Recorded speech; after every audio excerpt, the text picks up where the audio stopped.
Welcome to our deep dive into the fascinating world of Thailand's floating markets. Right. You know, hmm I know a lot of you are looking for those kind of like off the beaten path travel experiences. Yeah. And I got to say, floating markets, they really do kind of fit that bill. They do. But here's the thing. I think a lot of people just picture, those vibrant scenes like the boats overflowing with, exotic fruits and all the souvenirs. Yeah. But there's actually so much more to these markets than what kind of meets the eye. Absolutely. I think you're going to be really surprised to kind of uncover, how they've evolved, the different types of experiences you can have, and the really deep connection they have to Thai culture. Yeah, for sure. Yeah. And to really kind of kick things off, let's go back in time a little bit. Okay.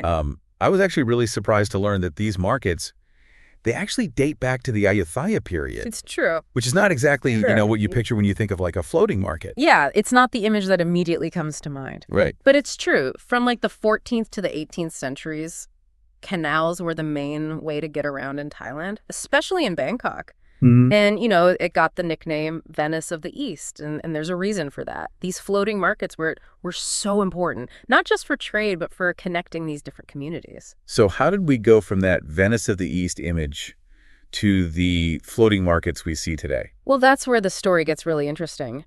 As Thailand started to modernize roads and cars and vehicles, they took over, right? And a lot of these floating markets, they went into decline. Makes sense. But then something interesting happened. Tourism. It just boomed. Mhm. And so some of these markets, they were revitalized and brought back to life. That makes sense, but doesn't that kind of raise questions about authenticity?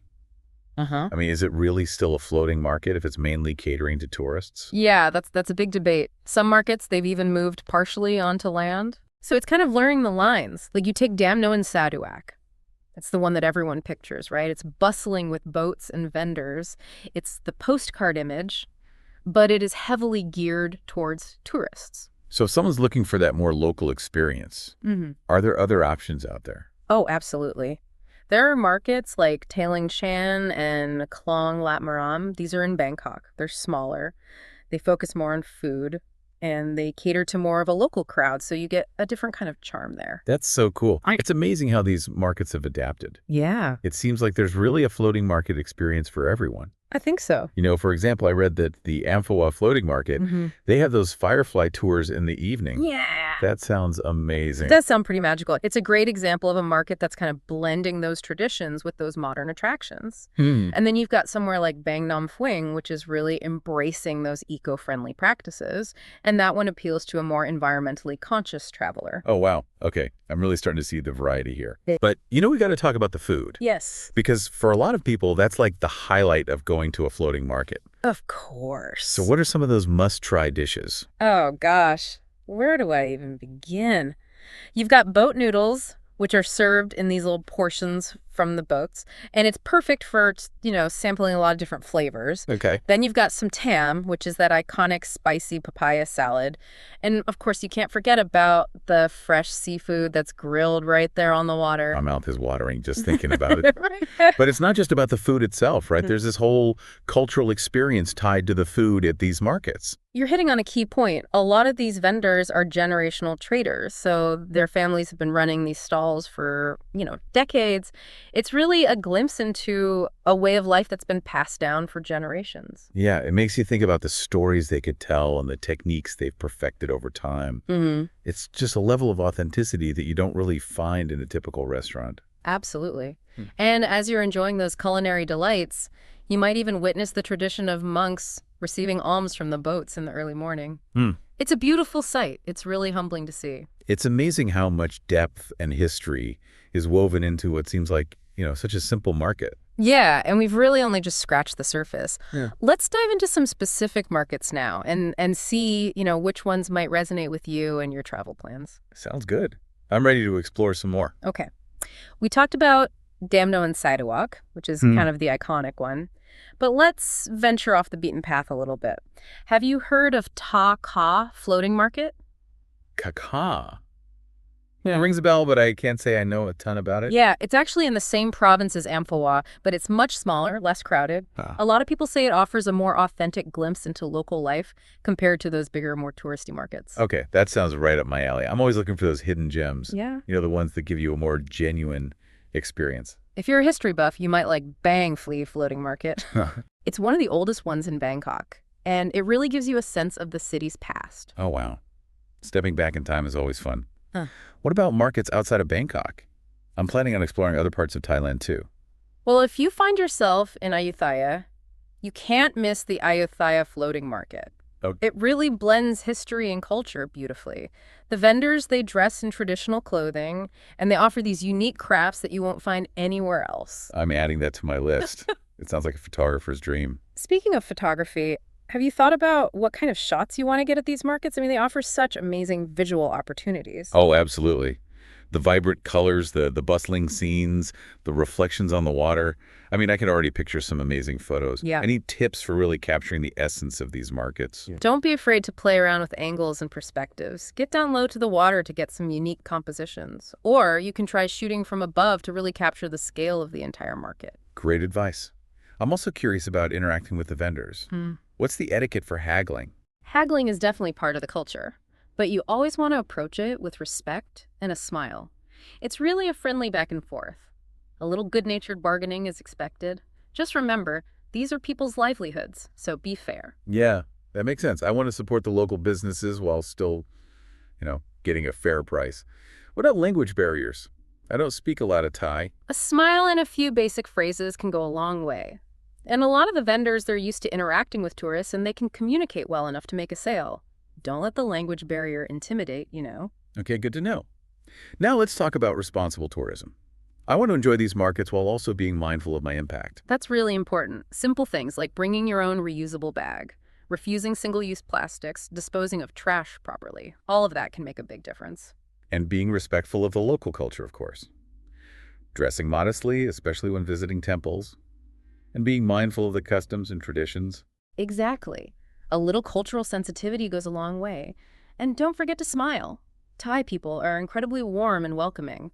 A genuine smile can really open doors to wonderful interactions. Speaking of cultural experiences, you mentioned the tradition of monks receiving alms. What's the best way to witness that respectfully? It's a beautiful tradition. You'll often see the monks in their robes gliding through the canals in the early morning, and locals will make offerings of food and other necessities. The key is to observe quietly and respectfully.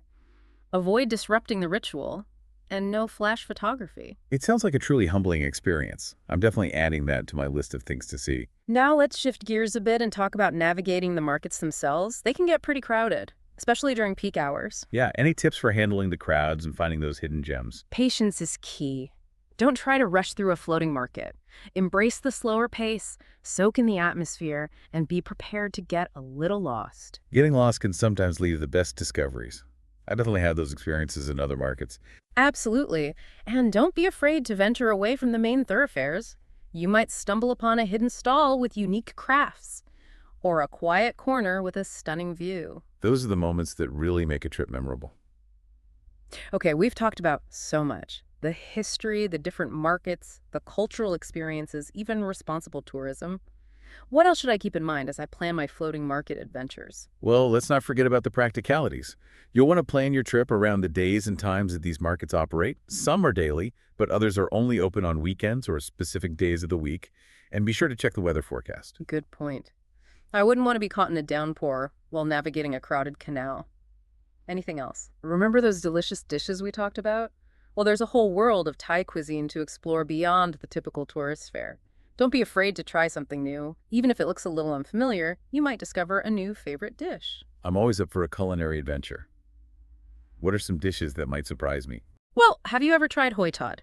It's a crispy pancake filled with mussels, bean sprouts, and eggs, served with a sweet and spicy dipping sauce.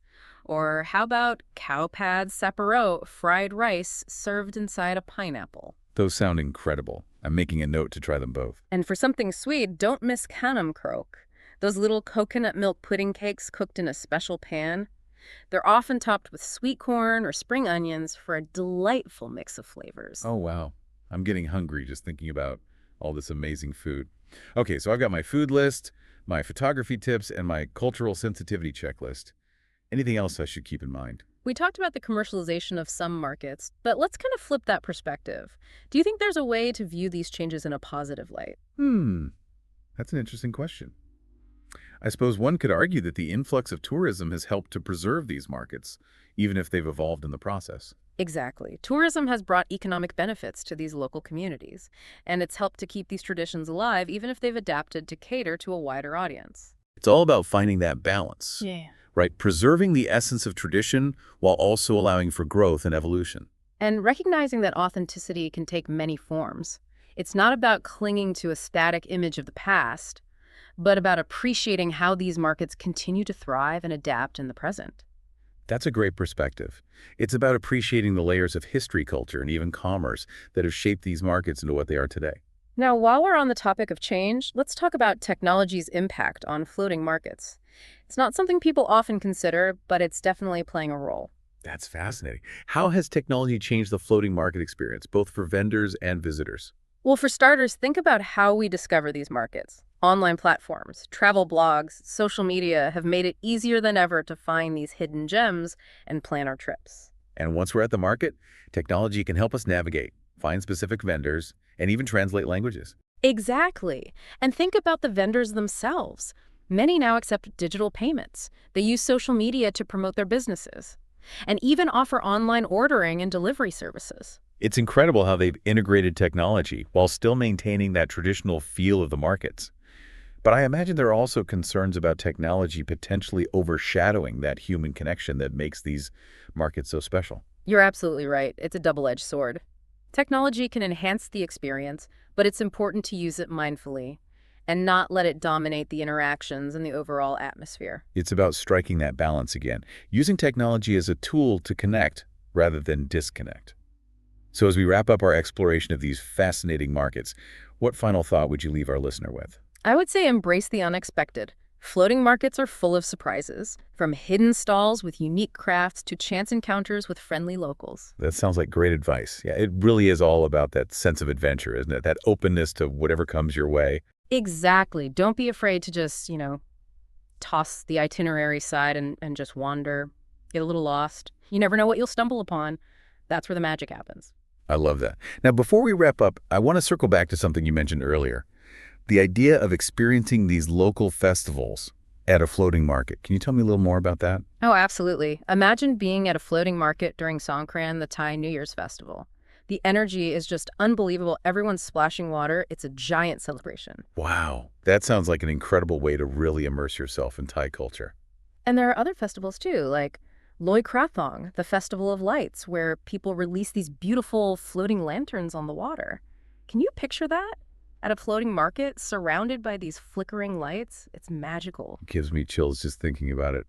It's amazing how these markets are like a backdrop to so much life and culture and celebration. It's true. It reminds you that these markets are more than just places to buy things or eat. They're these living, breathing entities that are so deeply connected to the rhythm of life in Thailand. So as we wrap up our deep dive into the world of Thailand's floating markets, what's the one thing you want our listeners to take away from this? I'd say approach these markets with a sense of curiosity, with respect, and with an open heart. Don't just observe. Participate. Engage with the vendors. Savor the flavors. Let yourself get swept away by the energy and the beauty of these really unique destinations. That's beautifully said. It's not just about seeing the sights. It's about experiencing the soul of Thailand. Exactly. And who knows, you might even learn a little something about yourself along the way. That's a great point. Well, there you have it. A deep dive into the magic of Thailand's floating markets. We've talked about the history, the evolution, the cultural nuances, those must-try foods, even the importance of responsible tourism. We really hope this deep dive has inspired you to add these incredible markets to your travel list. They're truly an unforgettable experience. And until next time, keep exploring.